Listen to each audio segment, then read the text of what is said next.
What is up, guys? Welcome back to another video. This is Shane Talk Sports. My name is Shane Dupree, and today I'm going to be talking about my pick to win each division in the AFC. Now, we all know last year the AFC was pretty much, it was up for grabs. It was it was a division that was wide open, as people would say, with the Patriots, the Bills, the Broncos, the Texans, a lot of good teams. There wasn't any clear favorites, or there was no really big juggernaut, and it was a pretty evenly matched field the whole time, pretty much.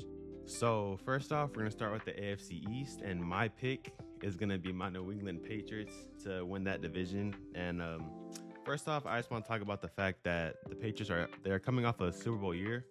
I think that they have a lot to prove this year. That's something for them to build off of, I feel like. And I feel like although they did lose really badly, they're still a very young team, and I think that was a learning experience for not only the players but for the coaches as well. The Patriots also have some new additions to their offensive line and to their wide receiver room. They signed Elijah Vera Tucker to a contract, and they brought in AJ Brown and Romeo Doubs as well. Now, I think Elijah Vera Tucker is going to be a key player for them this year because he is going to help anchor that interior defensive line. And I think he's going to help a lot with the Patriots' inside run game, especially for Ramondre Stevenson, because he's more of I think it's called like a north-south runner, like up the middle, rather than running east to west.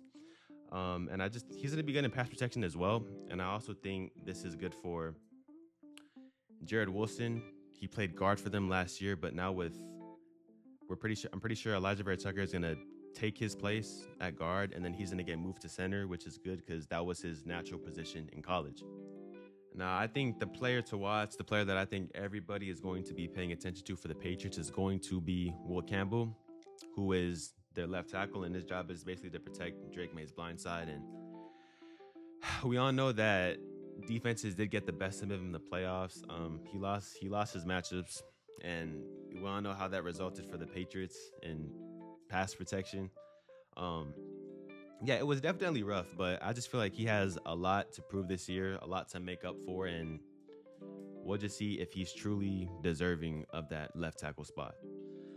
Now, AJ Brown and Romeo Doubs, I think, are going to be a great 1-2 punch for this offense because they're going to make New England's downfield passing way more effective than it was last year. And I think this is very good for Drake May, who is one of the best deep passers in the league. I mean, he's had a career 52% completion percentage on throws of 20 yards or more. And I just think not only that, but they're going to open up other opportunities for other receivers as well, especially AJ Brown, because it kind of all comes back to like how it's kind of like basketball. It's like a gravity thing. And I think if AJ Brown can consistently be a man coverage beater who can take corners deep, then they're gonna have no choice but to double team him, but to send safety help, and it'll open up other opportunities for other receivers.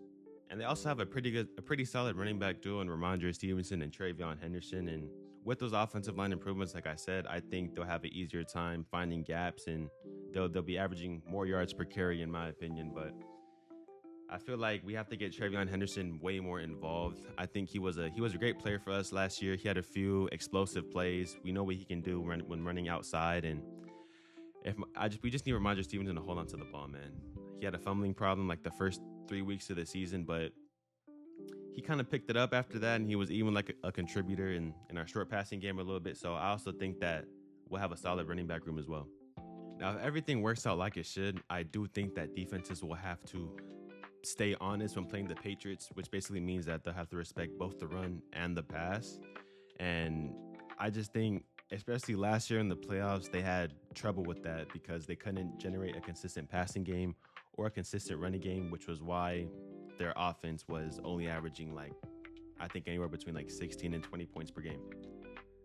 Defensively, I also expect the Patriots to be just as good, or maybe even a little better than they were last year. They have one of the best secondaries in the NFL with Christian Gonzalez, who's an elite man-to-man corner, Marcus Jones, a good sock corner, and they have Carlton Davis as well. And we all know what he can do with his being 6'2", being with that size and be able to be physical with receivers. And they also had a pretty good run defense last year. It was ranked 6th, and they went 9 weeks without allowing a 50-yard rusher. And Some notable players that they played throughout those 9 weeks were Bijan Robinson and James Cook. Moving on to the AFC West, and I think this one is going to be a battle between the Broncos and the Chargers, but my pick to win this is going to be the Denver Broncos. Now, with the Broncos, we all know that last year they lived by their defense, which was top 3 last year, especially that defensive line that they have. It was amazing. Vance Joseph coaches his defense very well. They're very versatile schematically. They use stunts, simulated pressures, or sometimes they'll just send the house on you, and they're a pretty tough team to play. Now, in that secondary, we all know they have Patrick Surtain. He's been one of the league's, well, one of, if not the best corner, a top 2 corner in the league for a few years now.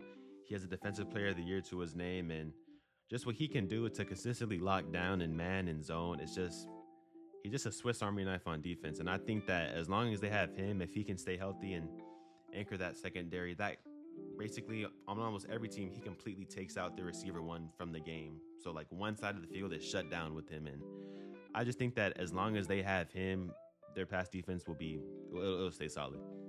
For Denver's offense, first off, we all know that they have, I think, what a lot of people will consider the best offensive line in the league. And that's just pretty self-explanatory because, if you have a good offensive line, that does wonders for your pass game and your run game. And if you have a lot of time to throw, you can pick apart any defense.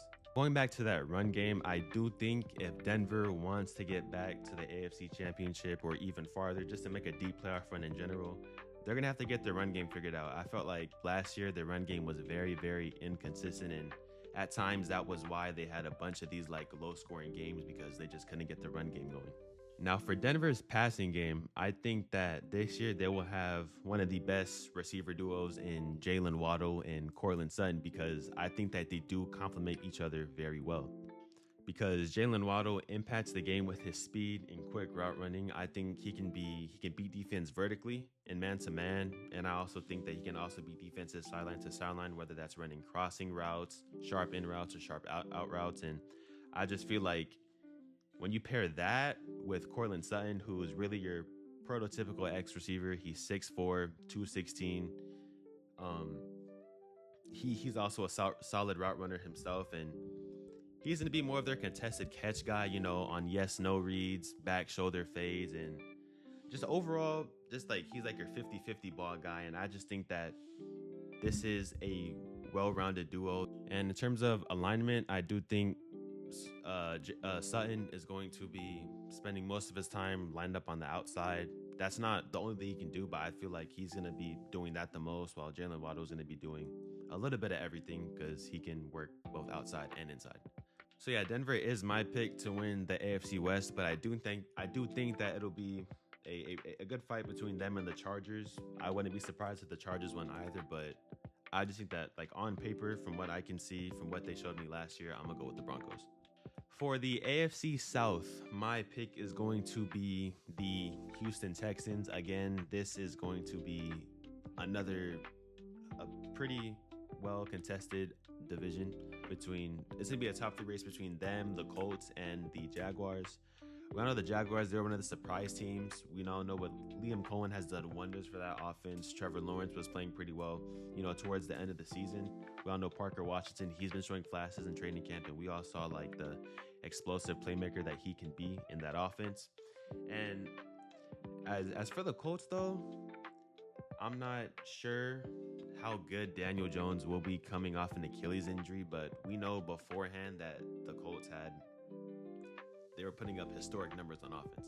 When it comes to the Texans, the first thing you think of is their defense. I think that the Texans have the most complete defense from their defensive line out because they have good safeties in Jalen Petrie, Caden Bullock, and we all know what Kamari Lassiter and Derek Stingley can do in man-to-man coverage when they're playing on the outside. They just can't really throw deep on them. They make it really tough. And their defensive line, man, is just, you have Will Anderson on one end, Danielle Hunter on the other end, and I know firsthand as a Patriots fan from playing them in the playoffs, there's nothing nice about that defensive line. We all know how their offense played that game, and their defense alone off of turnover creation single-handedly kept them in the game until the fourth quarter. And when you have a good defense like the Texans, it does it also does some good things for your offense as well, because now they're not going to have as much pressure on themselves to score a lot of points. And I do think that, kind of like Denver last year, the Texans will be that team that can get away with scoring like around 20 points and they'll still win games. For the offensive side of the ball for the Texans, I'm gonna start with CJ Stroud. Now, I'm not gonna write off CJ Stroud just yet. I do think that with no Tank Dell all year last year, and with Nico Collins, uh, he missed the game during in the playoffs against the Patriots due to injury. He did have to work with less last year, and I think that on top of some not so good decision making in the playoffs, I think like a lackluster supporting cast also caught up to him in the end. But this year they'll be healthy. I do think that this Texans team is a contender in the AFC because they will have a supporting cast on offense at full strength, and I think that Tank Dell and Nico Collins can be another good receiving duo in the league. And I'm not just saying that their receivers are going to be good just because. It's just that I think that one thing I've learned is that the best receiver rooms in the NFL have a little bit of everything. For example, going off of the teams that I've talked about so far, they have a really good X receiver, that big bodied, more physical guy that's meant for contested catches. For the Patriots, that's AJ Brown. For the Broncos, that's Cortland Sutton. And for the Texans, that's Nico Collins. And then they have a wide receiver too, who kind of lines up all over the place. Like I said, he does a little bit of everything. He can, he's more intermediate, but he can also take teams deep as well. For the Broncos, that's going to be Jalen Waddle. For the Texans, that's going to be Tank Dell. And for the Patriots, that'll be Romeo Doubs. Now, last but not least is the AFC North. And my pick to win this division is going to be the Baltimore Ravens. And the main reason why I'm picking the Ravens to win is because they're getting Lamar Jackson back healthy. He's a two-time MVP, and he's just very crucial to what the Ravens do in the pass and run game. And I want to put a lot more talk on the Ravens run game because they have Derrick Henry. He's one of the best bruising running backs we've ever seen. Although he is getting older, I believe he had around 1,500 yards rushing. Now, they did have to rely on him a lot because Lamar Jackson was injured for, like, I think it was several weeks throughout the year.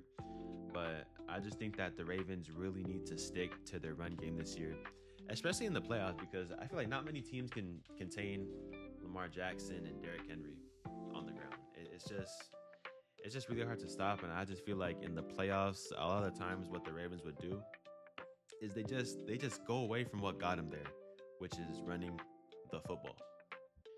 Now, I also want to talk about their new hiring, Jesse Minter. He is a defensive mind. He's going to be their head coach. He's a defensive-minded coach, and I think that is crucial for the Ravens because they struggled mightily defensively last year. And Minter was the Chargers defensive coordinator, and last year under Minter, the Chargers ranked 5th in total defense. So I think that is a good sign for the Ravens, and I do think that their defense will be much improved this year.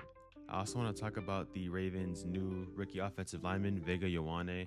And I do think that he was brought there to just improve the Ravens' interior offensive line as a whole. And I think that he's going to do a better job than whatever they had last year when protecting Lamar Jackson, because that was a big reason as to why he was injured, because especially in pass protection, he didn't have any time to throw and he was always under pressure. So he was always scrambling and running, and by doing so, he was putting himself more at risk for injury. And as a result, he missed several weeks, and the Ravens hurt from that. That is going to do it for this video. I hope you guys like this video. Please let me know if you guys think that the AFC is going to have a runaway favorite, kind of like the Rams are in the NFC, or if you think that, once again, this will be anybody's conference. Please make sure you guys drop a like, subscribe, and I'll catch you on the next video.